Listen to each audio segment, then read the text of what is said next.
Fishing like a local isn't just about catching fish. It's about connecting with the environment and the people who call it home.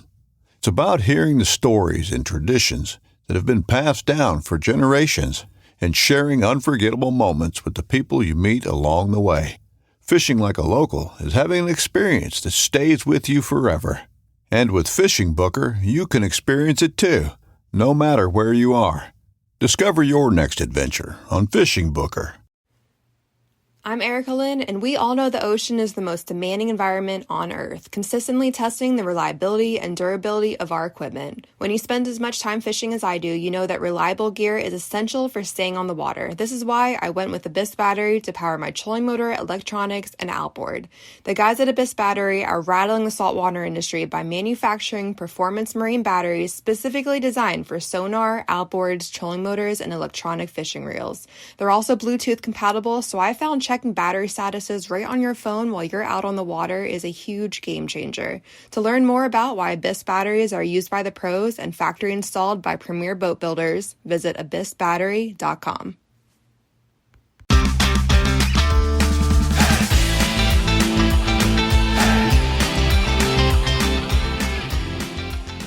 Hello and welcome to the Publicly Challenged Podcast. I'm your host, Luke Oswald, and I hope you join me on my quest for knowledge to become a better public land hunter, angler, and forager. Stick with this and who knows, maybe we will learn something together.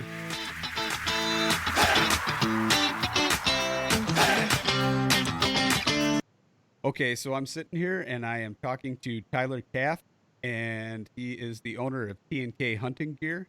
So, Tyler, you want to introduce yourself?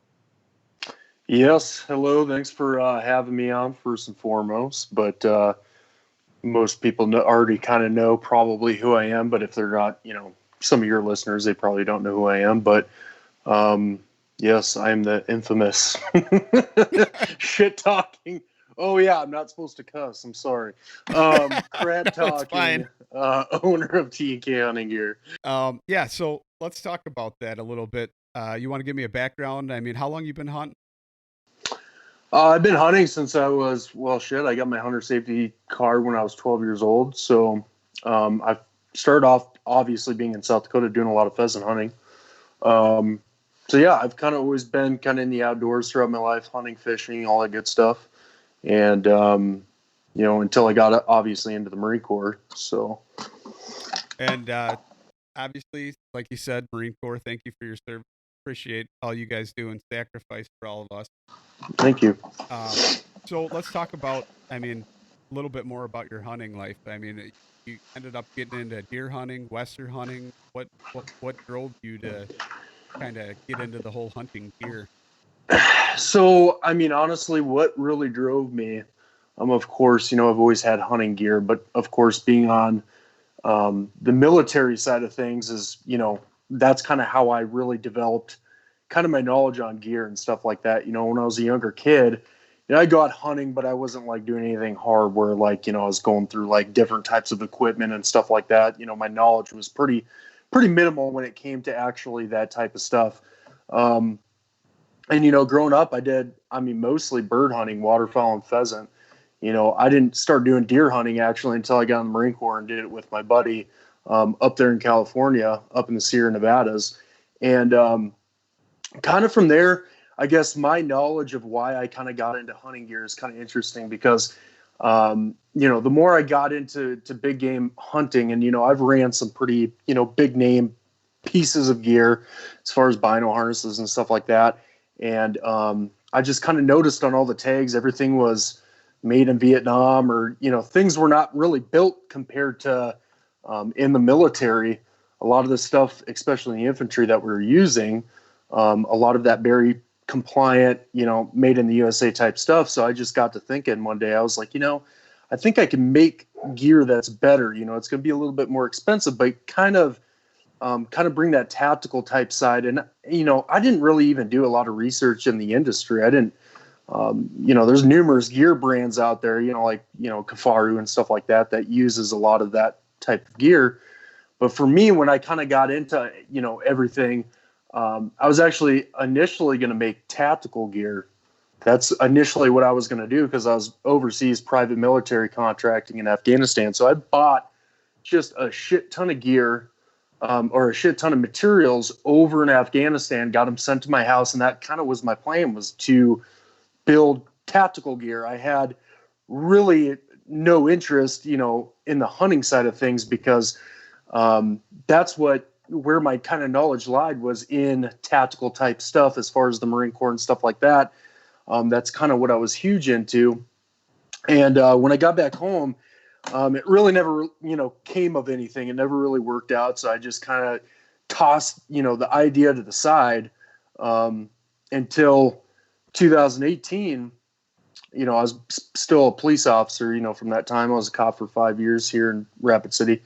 And from that time, that's kind of where I just randomly, one day was like, I've got that extra material. I was like, I think I could, start making some hunting gear, because, why not? And I thought of it as kind of like a side gig. You know what I mean? I didn't really think too much about it. But my first product was that Upland vest. And it was kind of like a mixture of like bringing tactical type gear into hunting. And although that Upland vest never worked, nobody ordered the fucking thing. But sorry. Okay. nobody ordered the damn thing. But one day, and I had used a well-known brand's bino harness.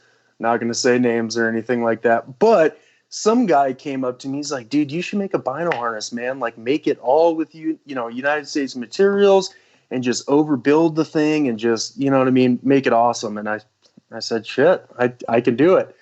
So I had my binos out, and I kind of designed the whole thing, and I wanted something that was, multifunctional for different sizes of glass and stuff like that. So that's kind of where the design came from, as far as fitting everything from 10 by 42s up to 18 by 56s. But that was kind of our bread and butter. I mean, that's what got us started within the hunting industry, was that bino pack. I mean, that's kind of what started kind of getting everything going. And then, of course, all the products we've developed now. So, I mean, where did you come up with like the skills? Did you sew as a kid? How did you know what I mean? Were you sitting making dresses with mom, or what did you do that you're like, yep, I know how to sew that. I'm going to really, where did it come from? I randomly bought a sewing machine, and I was fucking around on the sewing machine. And I tell you what, my first prototype was like a little chest rig thing, and it looked like shit. Like, it looked like complete garbage. But that's when I had to kind of get some help. I went to a local sewer here, because I just didn't have, I had like these products envisioned, and I'm like, I could try sewing them, but I'm like, it's going to, I would take her like these little crappy prototypes. I'm like, so I need something like this, but I need it like 30 times better. So it started off with, me and a local sewer just in my local town here. She just had a little local sew shop, and we worked with each other hand in hand. I cut all the gear. I designed out all the pictures and everything. And I'm like, okay, this is what I want. This is what I don't want. And God, we must have sewn up, I don't know how many prototypes before I actually had something semi kind of what I wanted. But that's really kind of how it started, was just a pen and a paper, and cutting the gear out, and kind of just with the help of that local sewer, just kind of having that assistance with kind of, and that's how I've, it's kind of crazy to think that we were, back in the day, we were only building 3-4 harnesses at a time. And now we're manufacturing up to 300 at a time. 300 now this month, and then we're getting another 300, 400 made in August. So, I mean, we're going to be well up there to 1,500, 2,000 binos this year being sewn up and sold. But that's kind of how it started. And of course now, a lot of our sewing, a majority of it is done in Colorado, because we have a larger manufacturer, because we can't keep up. A lot of our gear was made right here in Rapid City, South Dakota, but the demand has been too high, and we've had to kind of up our game as far as manufacturing goes, because now we're buying, when we first started, we were buying 2-3 yards of Kadura at a time. Now we're buying 50-60 yards at a time. So it's kind of escalated to that kind of in such a short time. But that's kind of how generally it got started. So let's go back to that sewing machine. oh God, yeah. Did you have it shipped to you over in Afghanistan and you're sitting in a bunker just playing around with No, I wish. I mean, shit, that would have costed me probably freaking 10 grand to ship it over there. So what I did is I bought like a $5,000 sewing machine online, and I got it sent to my house in the United States, and it sat there like shit. I mean, I had my mom go over to the house, and she's like, "You've got like this $5,000 sewing machine in a big ass box at UPS, like had to bring out a fucking crane to like deliver it and shit." I'm like, and I had never really even worked on a sewing machine. Because I've always been those guys, I've always been one of those guys that's like, I'll just figure it out as I go. It's just one of those things so yeah, I got it sent there. And yeah, that's, back when I was drinking too, that's when I was, and that's probably why. I was just going to ask you that, because you and I do share a similar background when it comes to that. And I used to do a lot of stupid stuff like that. And you just get a harebrained idea and run with it. Who knows? Some of it turns out pretty good, but yeah, until you wake up and then you're like, what in the hell did I just do? Like, Jesus, 10 grand. I mean, oh man, a lot of the time I was sewing on the machine while I was about 12 beers deep. So you could tell that it's, it looked like a pile of crap, but I was like, generally this is what I want, and then it was never to the point to where we got big. I mean, really, we got busy so fast that we really never had an opportunity to where we needed to sew one or twosies here and there. I mean, we kind of, 2018 was slow, but once last summer hit, we just kind of exploded. So, I mean, we've never really had the mom and pop where we're, selling one or two here and there. We started out like that. But now it's getting to the point to where we're running 300, 400 harnesses at a time. You know what I mean? So it's getting a little bit more crazy. That's good though. I mean, as long as you can sustain yourself throughout that rapid growth, it's definitely going to be good. I think that the whole thing with that is that you've kind of you've found a niche or a void, I should say, in the industry, and you're filling that niche that people want. People want a quality product. They want something that's made here in America. And I don't know if it helps or hinders the way you handle business, but I think it's hilarious. I always look forward to your post on social media because it's. Well, I tell you what, a lot of people. When I initially started this business, when I was doing those types of posts, people were in shock.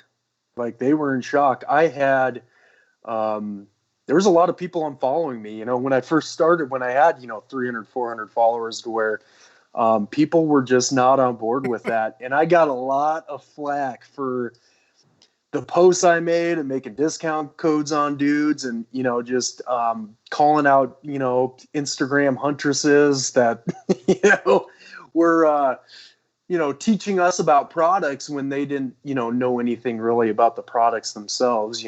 But I mean, for me, that was kind of I was just kind of being true to myself, because I could kind of see, we all know social media is pretty fake. You know what I mean? They don't show you the amount of times you miss a deer, just a couple days ago, one of my buddies can contest. We were out, turkey hunting, and I do archery, and I don't know what happened, but I couldn't correctly knock my arrow. Like, I couldn't knock it, and it was messing up, and I was like frustrated. And this turkey was like 15 yards from me, so maybe it was a little bit of that. But I was, just for the life of me. And then after the bird, finally I got it in there and I drew, and he, took off. But afterwards I was like, what in the hell is this thing like defaulty? Well, I put it in there and knocked it just fine. But it's stuff like that we laugh about, because you don't, nobody tells you about the stupid shit you do, or, the stupid things in hunting that you do. How many times, I can't tell you how many times I've pulled a trigger on a shotgun or rifle and click. Oh shit, I didn't even load the thing. You know what I mean? I just, So I think it was a little bit of that because, you know, you look on social media and everybody portrays this like perfect, you know, everything's perfect. And you know what I mean? I killed this huge 180-inch buck and it was easy. And, you know, I don't know. There's just, you know, for me, it's, I guess my hunting experiences have been a little different.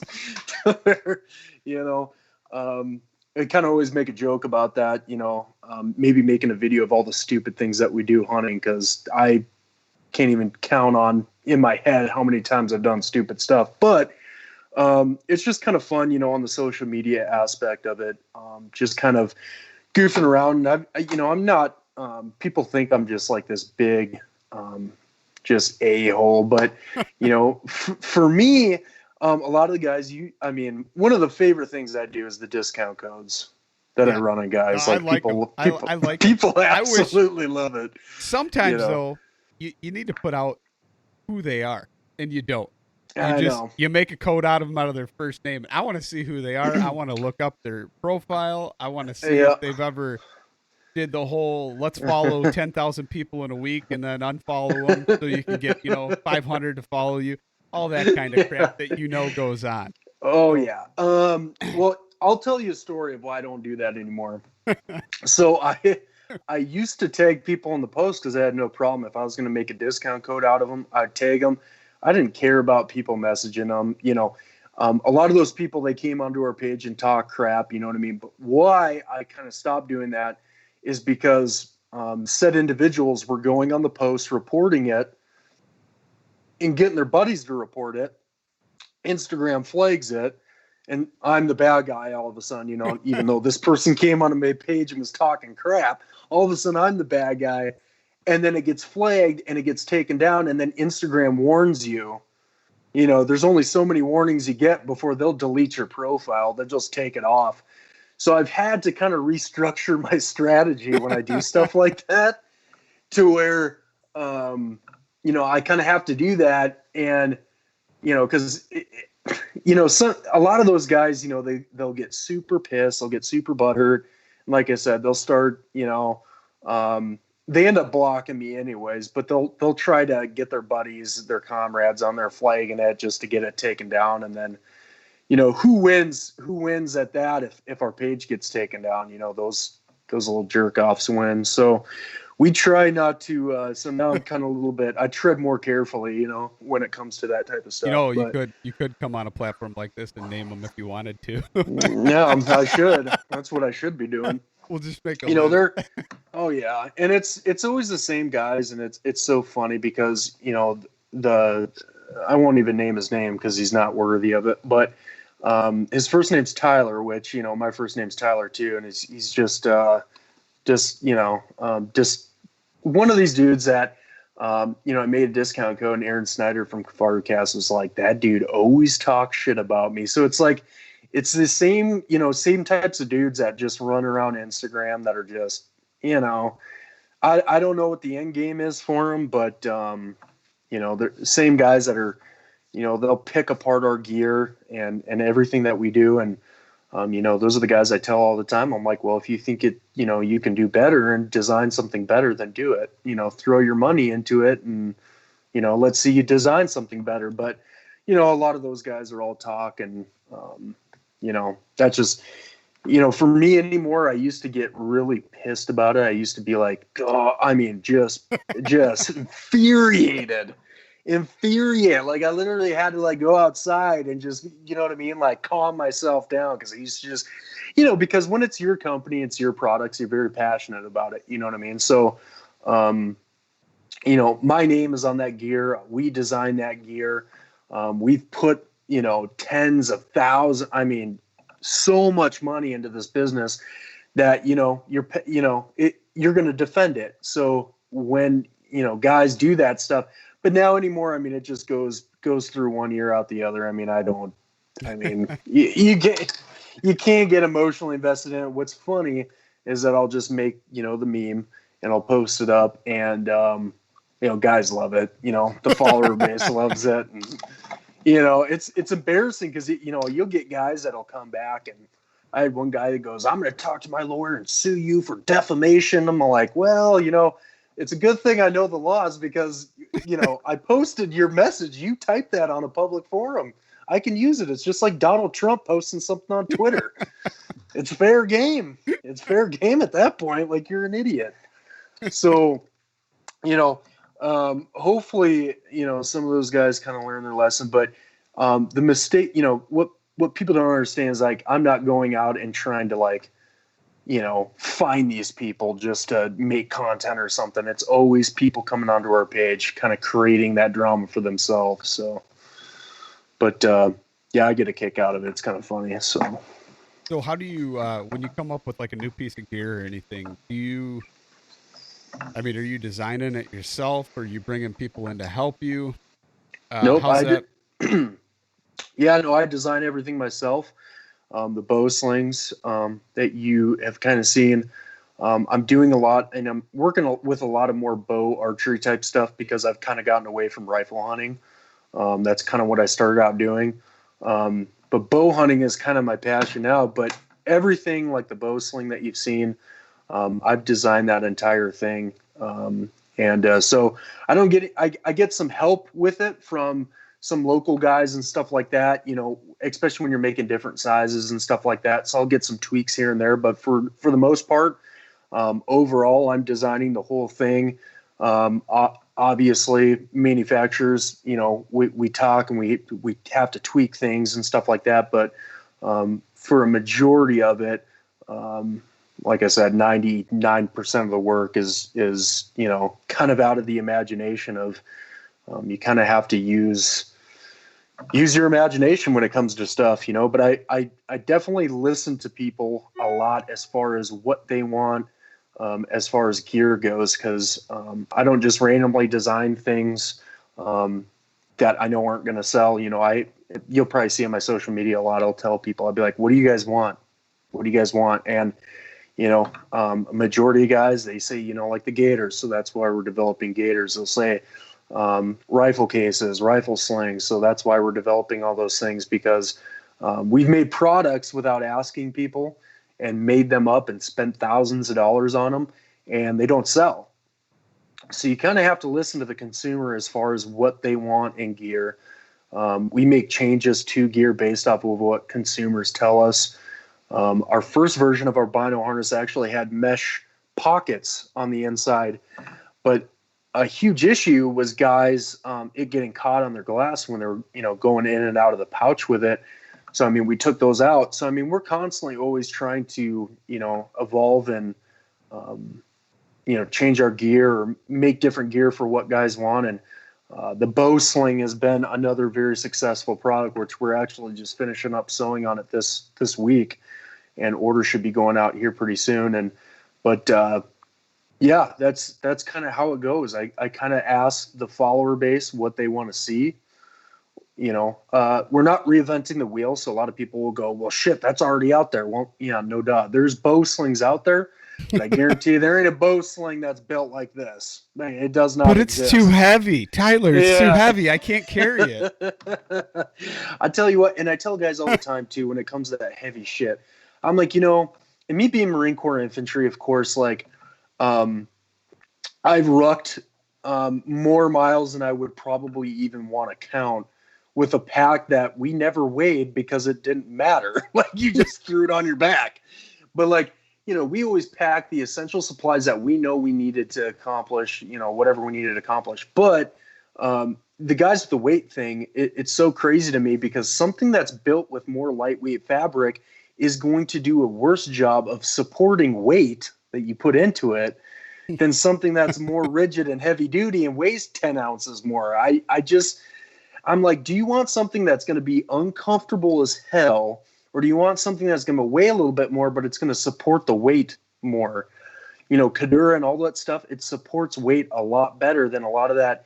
I see a lot of packs made out of ripstop and stuff like that. And, that's just, it's fine and dandy if you're not packing a lot or anything like that. But if you put a bunch of weight, in that type of stuff, it's not going to support the weight, the way you want it to, and it's going to make it uncomfortable when you're putting in all those miles. So, part of that is just educating guys. Of course, I don't have the Big Sheep experience up in Canada where those guys are grinding it out, and freaking elevations unimaginable. You know what I mean? So I don't, some of those guys, I get it, from that perspective. And like I said, I don't have that experience of doing that. But from my personal, experiences of what I've done and, even the types of hunting I do, I'm not in crazy elevation or anything like that. But, even like last, elk season, helping my buddy with a cow elk tag. I mean, we put in 2-3 days, up and down, the hills are still, they're not mountains by any means, but, we still put in 15-20 miles and it still kicks your butt. You know what I mean? Yeah. So yeah, I think, people, if they were to realize, just the materials we use and how much more it supports that way. Cause we get guys all the time that say that glass, like our bino hunters, they stack a bunch of crap in there and they forget that it's even on. They go 5 miles in, they're like, holy crap. Like if you forget that it's on, but if you get something that's lighter, let's say, and the straps are always loosening on you and the buckles, are not locking. So they're not locking the straps and all this stuff. You're going to notice that, you're going to notice that weight. You're going to notice that rubbing. You're going to notice that chafing and stuff like that. So that's where I try to kind of get guys to kind of rethink that process of, and of course, there's a big difference between durability and lightness. I mean, if you build something light, it's not going to be as durable as something heavy. I mean, it's just, you can't do it. So we just don't even mess around with it. We all, use all Kadura military spec type stuff and made, Berry compliant stuff. So we don't worry too much about the weight, but it's getting better. I don't get as much people bitching about it because we call them out and they just, well, and that's just in general, you see with our discount codes and everything, people kind of learn their lesson. They're like, yeah, I'm just, cause if you just say something, I mean, we're going to have fun with it. It's one of those things to where, it's not like malicious. We don't have it out for anybody specific, but we are going to, defend what we do. And part of that is, I think, just educating people on materials and stuff like that too. So you want to talk about the materials a little bit, kind of go into all that kind of stuff? Yeah. Yeah. So a lot of the, all the materials we use are USA sourced. They're Berry compliant materials. So basically, a lot of people are very familiar with Kifaru because they've been around since 1997, but we use a lot of the same materials as Kifaru does. Our webbing is made in California, and it's a Kadura nylon military spec webbing. And then we get our mesh from New York, all USA source materials. And so there's a difference between like made in the, and, I'll keep going with this, but I've got a, endpoint on it. We use 1000D military spec Kadura.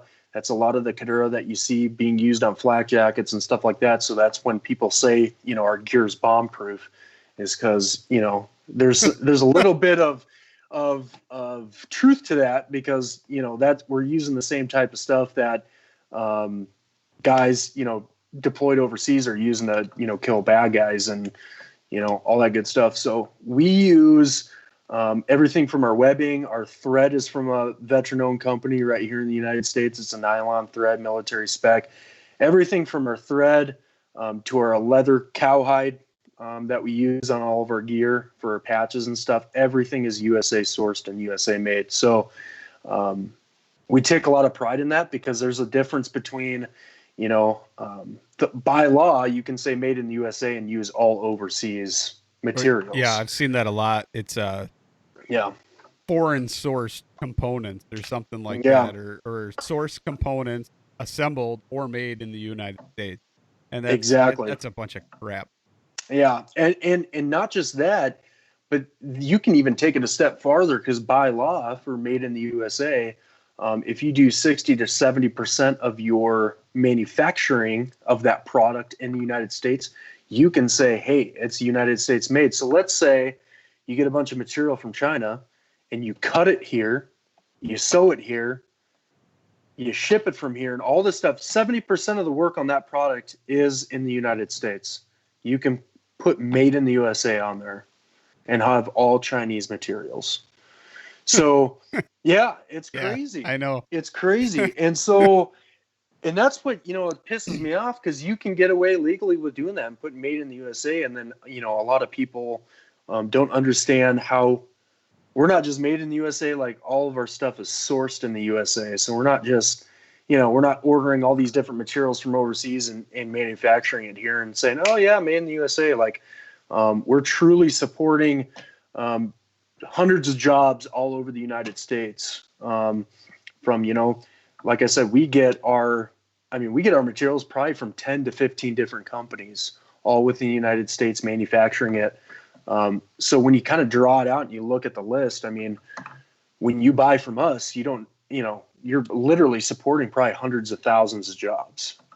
You're not just supporting us as a company, because we put our money into all these different manufacturers within the United States for webbing, thread, leather, all kinds of stuff. So No, that's a great thing. Anytime you can support any American worker, American business, it's something that you want to do. And I hopefully, after all this crap that's going on, people start realizing that they need to bring manufacturing back here. And there is a demand for it. The problem is trying to sniff out the crap and find an actual quality product versus something that's, like we talked about, maybe assembled here, but not really made here. It's not sourced exactly. here, made here. Yeah. And I mean, Yeah. I had a pair of boots that I was like, oh, heck yeah, man. I found a pair of boots. And next thing I know, I look at it, you start doing a little bit of research. And like you said, they cut it, they stitch it here. But that's all they did. Yep. And that's where we're trying to, there's, especially with coronavirus going on now, there's definitely that increase, that want for made in the USA. And I think there's education. And that's what I try to do with my company. I think, I'm trying to educate people a little bit more about how this whole process works with hunting gear, textiles, and all that stuff. And so I think people are becoming a little bit more, hopefully, smarter, and kind of delving in a little bit, because it's I look at a lot of, there'll be big hunting gear companies with sponsored posts. And I mean, now there's just, where's this made? Where's this made? Where's this made?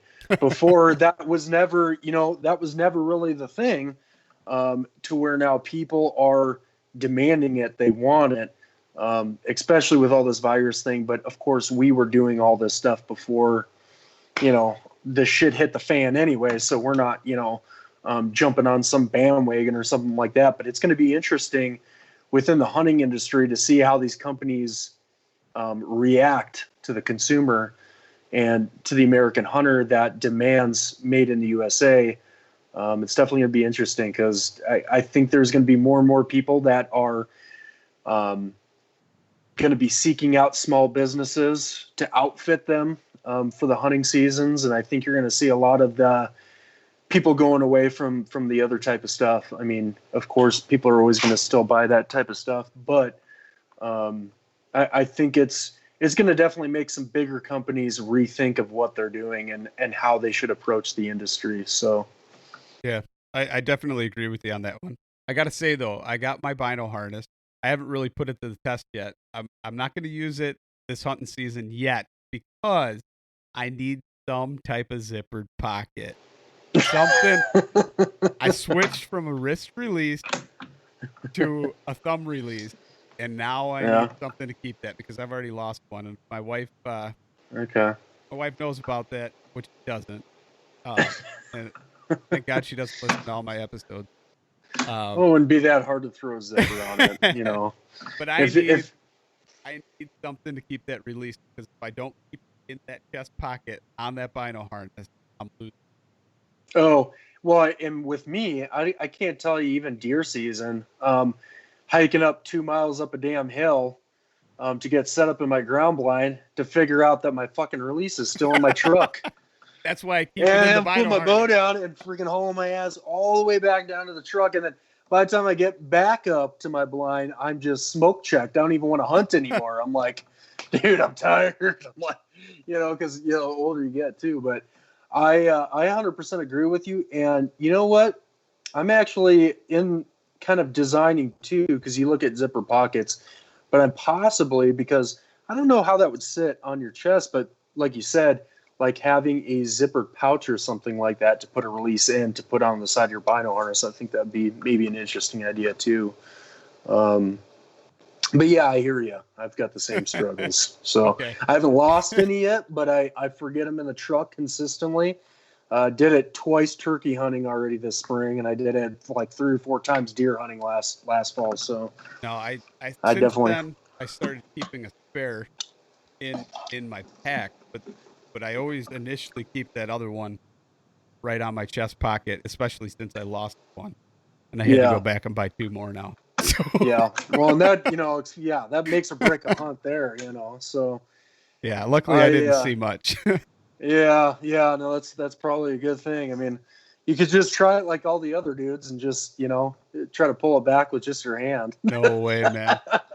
Not with all the modern Yeah. crap on a bow. If it was a stick bow, which that's a whole other story. And one of these days I am going to go back to the stick bow.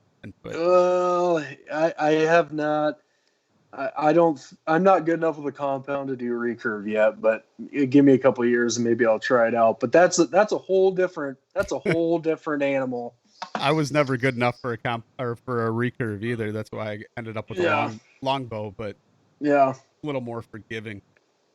Yeah. And so, well, and my thing is, doing a recurve is that's eventually what I want to work into, but yeah, no, I'm not good enough even with a compound right now to even think about anything else.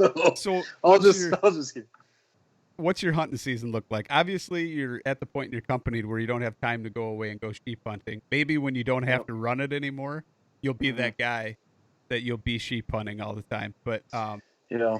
what's it look like now? What's your plans? You got anything in the works? So, well, yeah. So, I mean, this year I've got a non-resident tag I applied for in Colorado. I'm going to go on an elk hunt plus a black bear hunt with my brother-in-law.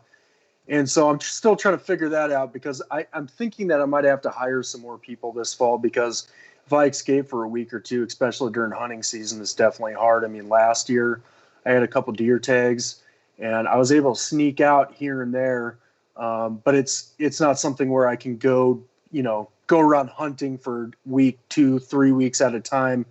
I just not that capability right now. And, of course I live in an area where I can drive 20 minutes and I'm in prime turkey area. I'm prime whitetail country. So, those are the two things that, I can easily hunt where I don't have to go away for days at a time. But something like, I'm still building preference points for elk. I mean, here in South Dakota, it takes a good 15 years to even draw an elk tag. Yeah, it takes a long, long time to draw an elk tag. So, I mean, that's why most people, even in South Dakota, they go to Wyoming, Montana, they go to Colorado, because, you look at the amount of even tags that they give out in Colorado. I mean, thousands and thousands and thousands. And here, I mean, I think they give out, depending on the area, there's Custer State Park tag and, there's a couple Black Hills units and prairie units. But I mean, they're only giving out a handful of tags. So it's hard to do that type of hunting here unless like I said, 15, 20 years. And of course, we've got bighorn sheep here. We got mountain goats. I just build preference points for all those. I'm building preference points for sheep in Montana up by Kalispell where my uncle lives. And so, yeah, I think as the company grows and I can hire more people, I can go out and do more of that stuff to where I can go to Colorado for a week or two with my brother-in-law and do that type of stuff. But it's definitely harder now that I have all these responsibilities. I go turkey hunting early in the morning. And then once mid-morning hits and the birds are kind of slowing down and not moving around too much and not gobbling, I'm going back to my shop and shipping orders, so I still fit it in, but I don't do as much hunting as obviously I would like to do, so. Yeah. Well, at least you got to go turkey hunting this year.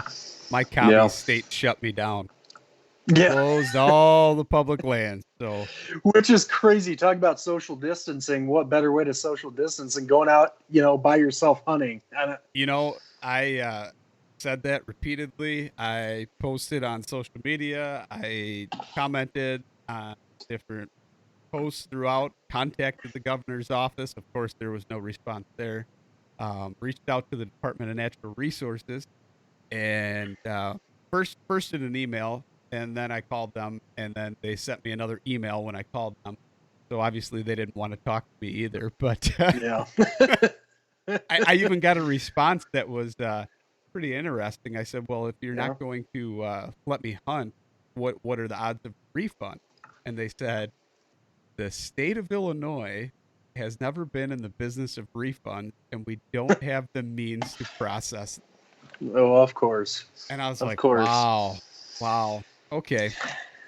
Yeah, lucky for us in South Dakota, we have a governor that didn't shut anything down. She was like, "Nah, this is America. We're not shutting you down." Like, so I mean, we've been lucky as far as like, like I said, I've even been fishing a couple times out there, and it's nice. So there's no restrictions out there. But I always kind of make a joke because in South Dakota, we naturally social distance because we just don't have a huge population.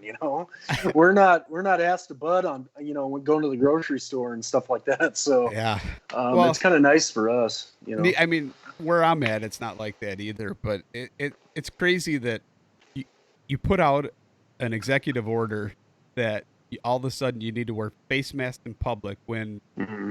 you weren't wearing them, and now all of a sudden you are. And if you're a carry holder or something, you could possibly be considered a felon because you're concealing your identity. It's just crazy. Yeah. I mean, it's crazy times, and I don't get there's no common sense to it. Half the people wear them halfway around their face. You try and go into a store, they yell at you that you could put a mask on. Yeah. It's insane. I don't even get it. Right now it's so crazy. Oh yeah. Well, and then you have to look at the politicians. I mean, where are those politicians coming from? They're coming from Chicago and stuff like that.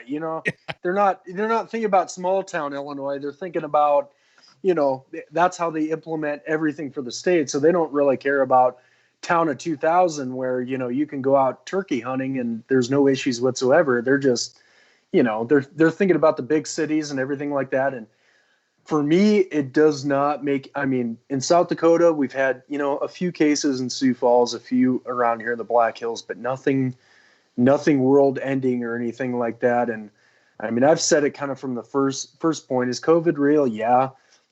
Is it more becoming like a political stunt to try to get Donald Trump out of office? I think that's more accurate than even the dangers of COVID. And I get it. I mean, people die. That's a part. I mean, people die from all kinds of things all the time, and not to say that's not dangerous or people that have lost loved ones. I mean, 100%. Lost my grandma to pneumonia, and you sit there and they're serious, but at the same time, how far are we going to go before the economy shut down and small businesses are going to go out of, I mean, luckily for us, we've done well during this whole, our best month we've ever done has been in April. But look at some of these small businesses where there's going to be a lot of people that don't recover from this, that have to close the doors and file bankruptcy. And, that's a hard thing. And to justify it after, how many months this COVID's been going on, you look at the numbers and the statistics, and I just don't think it's, I don't think the scare is there to justify all the stuff that's happening. No, and I'm starting to see a lot more of these signs here in Illinois that are hashtag Open Illinois, and I don't know where I'm going to get one, but I think I need to find one because put one in your yard. Yeah. Well, that's what I've seen them in people's yards driving by, and I'm like, that's a pretty good sign. It's just I hate to see people hurting like that, and the bottom line is we're all adults. We can make our own decision. If you don't feel safe, stay home. Wash your face, wash your hands. If you want to cover it. But get people back to work, get them out there. And that's like, I mean, this weekend coming up, hopefully I get to take my kids fishing, but it's a limit of 2 people per boat. Yeah. Well, I got 3 kids, and 2 of them are fishing age. You can't take one without the other one. Are they going to arrest me for that? That's what I want. Well, yeah, and it's crazy because you guys live in the same household. Yes, I know. Like, if you got 4 people that live in the same household on one boat, what does it matter? You guys live amongst each other anyways. What do you know? What are you going to spread Corona to yourself? Never in the house while you're eating dinner, while you're sharing the same bathroom. They're worried about you being out there on a boat together. I know. I mean, that's just where you have to look at the common sense, aspect. And you're like, what are you talking about? I mean, it's the same way, like in the grocery store. There's one grocery store way out towards like I-90 here in Rapid, to where they wouldn't allow me and my girlfriend to be together in the grocery store. And we kind of look at each other like we live together.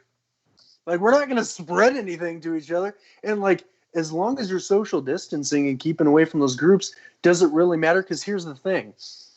If we live together, it doesn't matter if my girlfriend goes in or me. We're both probably going to be carriers of this if we have it and we live together. So what does it matter? I mean, think about it. What does it matter? It's just, it's, I don't know. It's also, I mean, yeah, it's, some of it just does not make any sense to me. But, at the end of the day, I think, hopefully this all goes away pretty soon. It sounds like, especially in our town, we kind of shut restaurants and stuff down for a little bit, but everything's starting to open back up. And I think things are going to get back to normal hopefully soon here. So eventually politicians got to use common sense and just be like, hey, listen, this is kind of overblow. Like, we kind of have to be, go back to normal, because we can't live like this forever. And, so.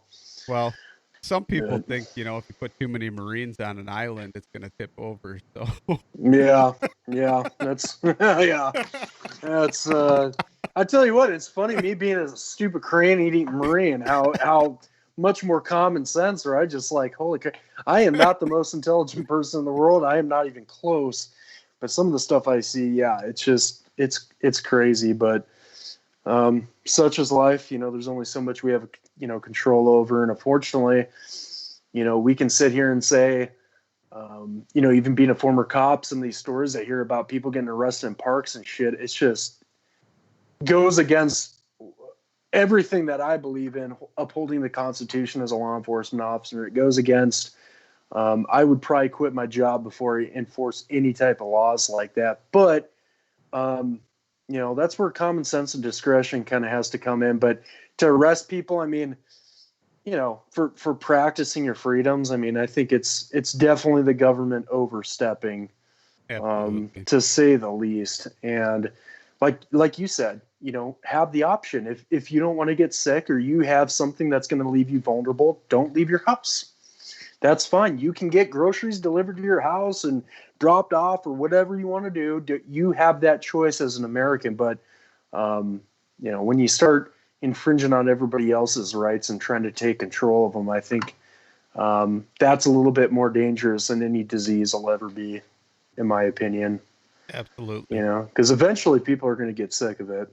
Well, that's just it. How much will people take? But that's a whole nother discussion. We could we could do a 10-hour podcast on that. So anyway, let's get back to gear. We got a little sidetracked. Let's talk about the warranty that you guys offer with each product. So we have an unconditional lifetime warranty, and like we see on our website and what we kind of advertise, it's a little bit different than a lot of people will say lifetime warranty. A lot of companies will say lifetime warranty, but there'll be a lot of stipulations on there. If it doesn't cover normal wear and tear, which doesn't make any sense to me if you have a lifetime warranty, but they'll put it on there, lifetime warranty, but we don't cover normal wear and tear. Well, if I'm using a piece of gear for hunting, it's going to have some wear and tear, you know what I mean? Especially after a couple of years, but we cover everything and anything. So wear and tear, we cover if you even, you screw up. Let's say you take a knife to something or something and you break a piece of webbing, we cover it. We're going to take that on. We're going to pay for the shipping back to us. We're going to fix it up. If we can't fix it up, we'll replace it, send it back to you. And, we don't have to fix a lot of stuff because of, how we manufacture things and the materials we're using and stuff like that. But we kind of do it a little bit extra. So we kind of, just tell people, hey, listen, we're going to cover it no matter what. And, you could drop it into a fire or something like that. Please don't be an a-hole and do something like that. But, You know what I mean? If I had one guy, it was funny just a couple weeks ago. He's an Air Force guy. He wanted to test my harness. He literally strapped himself up from like this contraption in the garage. He held up his body. He's like 250 pounds, held himself up from like the harness.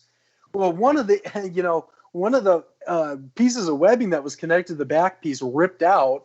And he's like, yeah, well, I'm like, well, yeah, it's not designed to like hold the 260 pounds. It's not what it was meant for. But you know what? We were true to our word. He sent it back to us. We replaced it, sent it back to him, and that was it. So we do stay true to that. But of course, we don't have a lot of guys that have, any issues with it, in the first place. But we kind of go that extra mile that a lot of companies don't. We don't put stipulations on it or anything like that. So kind of what separates us from a lot, other companies in the industry. So I just want to say, the other day I saw something that was pretty cool. A lot of people, if they think you are an a-hole or something, I just want to know the kind of guy you really are, because a guy lost his job due to all this COVID crap. Sent you a nice little message saying, hey man, I'm going to have to return it. And you were cool enough. You said, you know what, man, here's your money back. Keep the product. That's something you don't see too often this day and age. So yeah. Well, and I post stuff like that, and it's not to toot our own horn. I think it's more so of to be a example for other companies to follow, especially, we have a lot of small businesses that follow us. They see how we market, they see how we're developing products, a lot of hunting companies. And, I kind of want to, set an example for other companies to be, because that isn't something that you see very often. I've been in very, very crappy times in my life where I've needed money and I've tried to do stuff like that and return stuff. And I've gotten, go screw yourself. I've gotten that, so I try to kind of emulate a better image of companies, especially in a world of where customer service is really going downhill. Especially when we see social media, you don't have that face-to-face anymore. A lot of it is you have to call a phone, you get connected to some dude overseas, or you have to wait for 20 minutes, finally get pissed off, and you just hang up, I'll just buy a new one. We're kind of really in a world where customer service does not exist anymore. And so for me, I try to make those posts, like I said, not to toot our own horn. It's really to kind of inspire other people to kind of take on and do those type of things, because I think a lot of businesses lose that, because they think about profits. And, we've never been a company because, mainly I don't come from money. I started this business with a $10,000 loan from a bank. That's all I could get. So I racked up personal credit cards to buy material and all this different stuff. So I wasn't handed $100,000 to start this company like some other larger companies you see that have millions put into them, millions. And we don't have to name names, but I think we can all think, we all kind of know, so we don't have a bunch of multi-million-dollar investors, investing in us, or anything like that. So we've really started it and built it on our brand and our customer service. And, I tell guys that are trying to start small companies all the time, I'm like, this is how you need to do it. Remember who's paying your bills, remember your customers, because they're going to tell their buddies, how well they were treated. But if you don't treat them well, they're going to tell everybody that will listen to them. And that can not be good for business, but for me, we kind of do that type of stuff. We do veteran giveaways, and we'll do a lot of that stuff because, my dad used to get pissed off at me because he's like, we can't be doing that. We can't afford it. And, we can't. But it's something where, like I've said, if I can pay myself enough to pay my bills, I don't need to get rich. Even if this company's doing $1 million a year, but we're having to pay for all this material and gear and employees and stuff like that. I pay myself $1,500 a month in this company. So everything that you see when we even post our stats of like what we're doing per month and stuff like that, it's all going back into the business to build more products, to build new products, and stuff like that. So it's one of those things to where, I'd rather do the right thing and help somebody out than worry about, the extra dollar bills in my pocket. Cause I just, I wasn't raised that way. And it's easy to lose focus of that once you start being successful too, So we have to remind ourselves all the time that we all need help every once in a while. And, I've been very fortunate to grow the business into what it's now and making the money that it makes now. And, so I try to give that back as much as possible because people have really put their trust in me for being a fairly new company. No, I like it. I like what you're doing. Probably a pretty good time to kind of bring it all together here. Yeah. It's great to see that, a small business start to be pretty successful, that you're making quality product, you're treating people good, even though there might be some funny stuff on your advertisements and whatnot. But, Yeah. Actually, it's kind of funny because a certain person that I know was the one who pointed you guys out. I've kind of seen some of your stuff through like a hashtag or something, but you don't even really hashtag your stuff that much. So it wasn't like it popped up all the time. And I kind of seen it and I'm like, oh yeah, it's, pretty cool, whatever. But it never really stood out. And then somebody told me, so I started following you guys. And then it's like, holy crap, this dude's insane. It's awesome. I can relate to it. I get it. And I like it. So it's pretty cool. Yeah. And I'm glad that I've seen your product. I'm glad that I own it.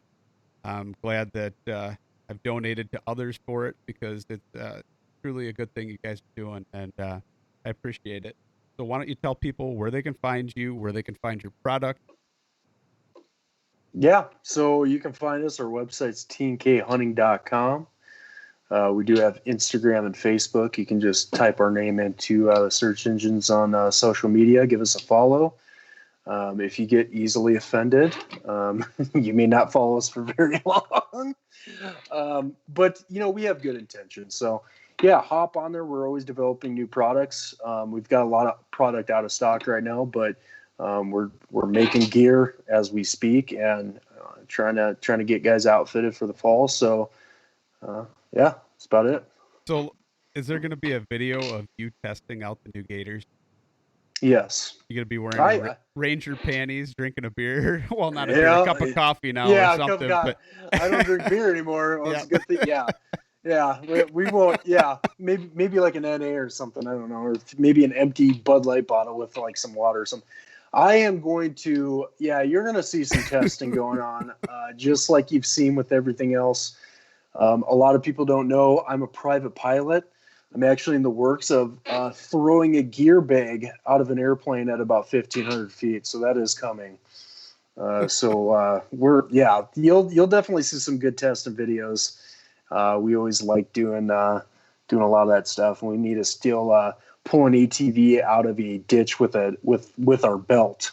It's actually possible you can do that. So, yeah, we're gonna have lots of cool content videos of us just wrecking the hell out of gear, trying to wreck it anyway. So, sometimes it doesn't work out. The truck thing with the bow sling, I was not sure how that was gonna go. Because my dad was like, it's pretty tough, but do you think? And I'm like, I don't know, let's give it a shot. I'm like, if it does fail, we'll still post it up, but we'll say, well, it wasn't really meant for this, but, so yeah, it's always a good time, but yeah, anyways. All right, man. I appreciate it. I appreciate you coming on, telling your story. I'm glad to share it. And, like you said, you can find him on his website, social media, and I appreciate it. You have a good night, man. All right. You too, man. Thanks for having me on. Yep.